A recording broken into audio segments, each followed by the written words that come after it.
വളരെ സന്തോഷപൂർവ്വമാണ് ഞാൻ ഈ വിദ്യാലയത്തിൽ നിൽക്കുന്നത്. ഞാൻ പഠിച്ച വിദ്യാലയത്തിൽ ഒരിക്കൽ കൂടി നന്ദി പറയാനുള്ള അവസരം തന്നിരിക്കുകയാണ്. 87 വയസ്സ് പൂർത്തീകരിച്ച ഈ വിദ്യാലയത്തിൽ ഇന്ന് പുതിയ കെട്ടിടങ്ങൾ വന്നു. പുതിയ കെട്ടിടങ്ങളുടെ നിർമ്മാണ ഉദ്ഘാടനം കഴിഞ്ഞു. ഔപചാരികമായി അതിന് നന്ദി പറയുവാൻ വേണ്ടിയാണ് ഞാൻ ഇവിടെ നിൽക്കുന്നത്. ആദ്യമായി നമ്മുടെ നവീകരിച്ച കെട്ടിടത്തിൻ്റെ ഉദ്ഘാടന കർമ്മം നിർവഹിച്ച ശ്രീമതി ഡോക്ടർ ആർ ബിന്ദു, ബഹുമാനപ്പെട്ട ഉന്നത വിദ്യാഭ്യാസ വകുപ്പ് മന്ത്രിക്ക് പെഞ്ഞാമുക്ക് ഹൈസ്കൂളിൻ്റെ പേരിൽ നന്ദി അറിയിക്കുകയാണ്. ഒരുപാട് തിരക്കുകൾ ഉണ്ടായിരുന്നിട്ടും നമ്മുടെ വിദ്യാലയത്തിന് വേണ്ടി ഓടി വന്ന് ഈ ഉദ്ഘാടന പരിപാടി നടത്തിയതിന് ശ്രീമതി ബിന്ദു ടീച്ചർക്കുള്ള നന്ദി ഔദ്യോഗികമായി അറിയിക്കുകയാണ്. ശ്രീ AC മൊയ്തീൻ ആയിരുന്നു നമ്മുടെ അധ്യക്ഷ പദവി അലങ്കരിക്കേണ്ടിയിരുന്നത്. കുന്നംകുളം MLA ആയിരുന്ന അദ്ദേഹത്തിൻ്റെ സന്ദേശം നമ്മൾ കേട്ടു.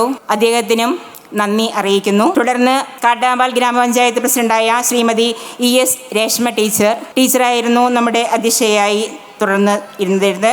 ശ്രീമതി സുധ ചേച്ചി നമ്മുടെ സ്കൂളിൽ നിന്ന് വിരമിക്കുന്ന ഓഫീസ് സ്റ്റാഫാണ്. അവർക്കുള്ള നന്ദിയും സ്നേഹവും അറിയിക്കുന്നു.